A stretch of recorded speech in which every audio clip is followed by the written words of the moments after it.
Klasifikasi anggota kelompok ini dapat dilakukan dengan melihat kesamaan kedua faktor tersebut.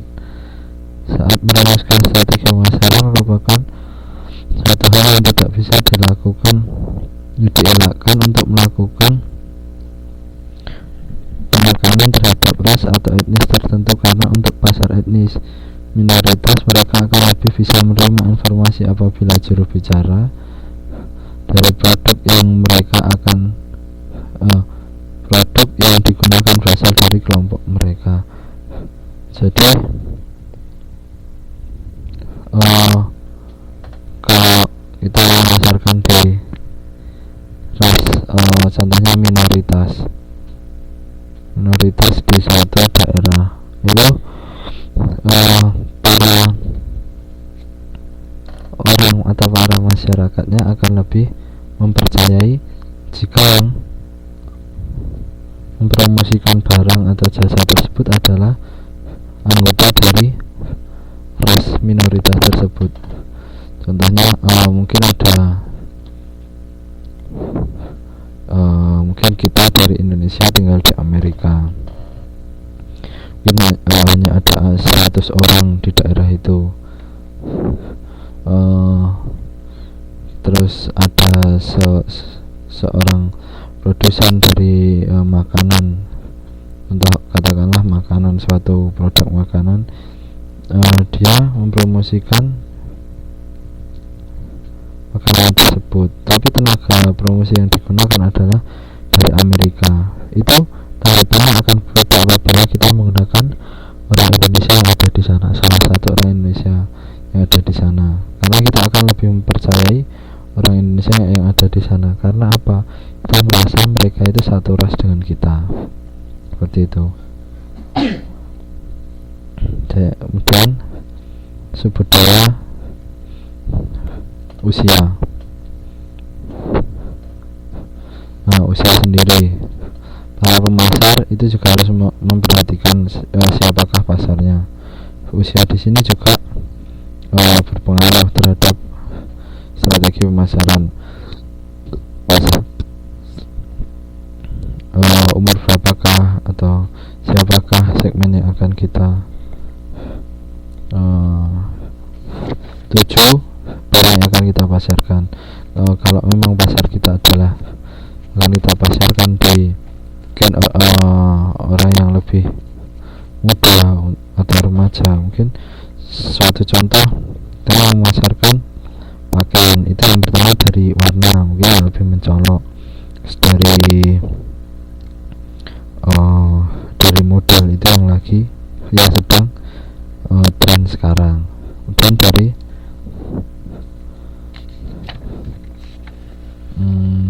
jenis kelamin.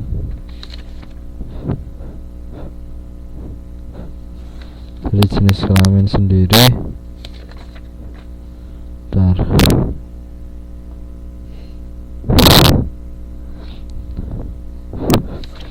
ini juga sama dengan usia. Kita juga bisa melihat siapakah pasar kita, dengan memberikan pasar kita, segmen yang kita tuju, apakah itu wanita atau pria, seperti itu. Dan kewarganegaraan adalah ajaran budaya yang penting yang memberikan bimbingan nilai yang mereka anut dan apa yang mereka beli saat bersentuhan dengan perilaku mengkonsumsi seseorang. Ini penjelasan yang tadi, maaf.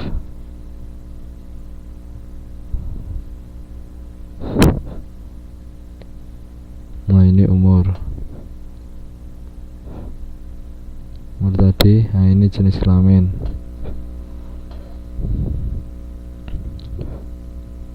Langsung ke contoh. Pria akan lebih dikaitkan dengan agresivitas dan kompetisi, sedangkan wanita lebih dikaitkan dengan kerapian dan kebaikan. Saat ini para pasar lebih tertarik kepada wanita yang bekerja. Mereka mengenali wanita bekerja di luar rumah ini sebagai salah satu segmen pasar yang besar dan sedang tumbuh. Kenapa? kepada wanita yang bekerja atau mereka yang bekerja di luar rumah, karena ini salah satu penyebabnya adalah wanita yang bekerja. Yang pertama, mungkin dia lebih membutuhkan banyak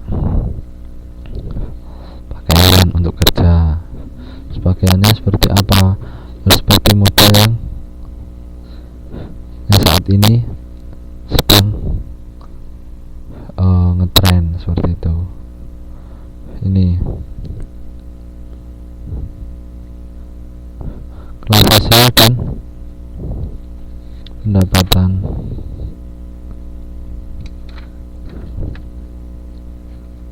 Ini sosial dan pendapatan.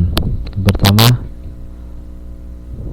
universal pecking order merupakan suatu hal yang sangat umum jika terjadi pembagian strata atau kelas. Ada tingkatan yang memisahkan mereka antara yang satu dengan yang lain. Jadi di sini ada misalnya strata atau kelas. Sebutkan mungkin orang ini termasuk dalam konsen kelas atas, kelas menengah atau kelas bawah seperti itu.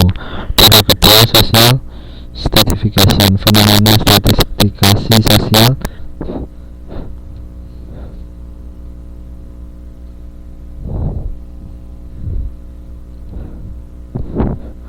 berkaitan dengan pembuatan divisi tertentu dalam masyarakat, merupakan proses dalam sistem sosial di mana sumber daya yang bernilai dan langka didistribusikan secara tidak seimbang.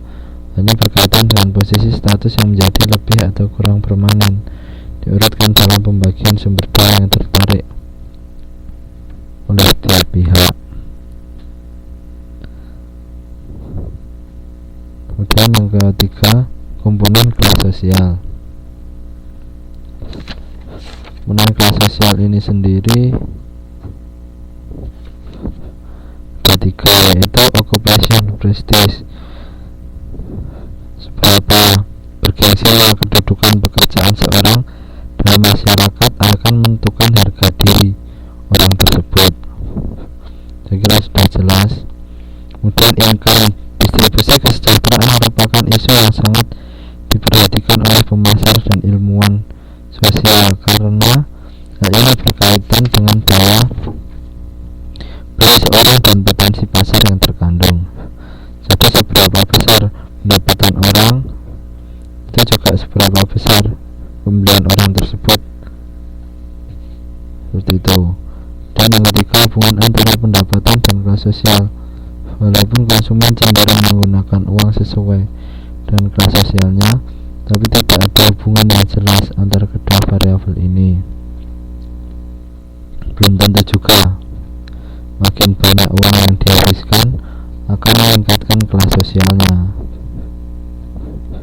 Itu jadi biasanya kan orang yang tergolong ke dalam kelas menengah itu menghabiskan banyak uangnya untuk membeli suatu barang agar terlihat di depan orang, memakai mungkin barang-barang yang bagus. Oh, berarti orang ini termasuk dapat disebut sebagai orang kaya. Nah, orang kaya itu masuk dalam konsumen kelas atas, seperti itu. Kemudian kelas sosial dan pendapatan. Yang keempat yaitu mengukur kelas sosial. Ini saya kira seperti tadi, kelas sosial ada kelas atas, kelas menengah dan seterusnya. Dan kenapa masalah dalam segmentasi kelas sosial. Sosial merupakan cara yang penting untuk mengategorikan konsumen. Namun pemasar gagal untuk menggunakan informasi ini secara efektif. Hari ini dikarenakan hal ini. Mereka tidak mengabaikan ketidakkonsistenan status.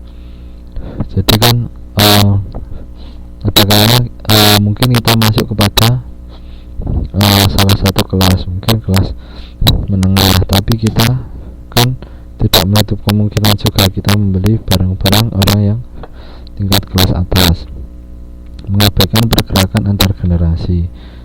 Jadi generasi yang dulu dengan yang sekarang mungkin dia di kelas sosial yang sama, tetapi generasi dulu dan sekarang dalam konsumsi juga berbeda dan sebagainya.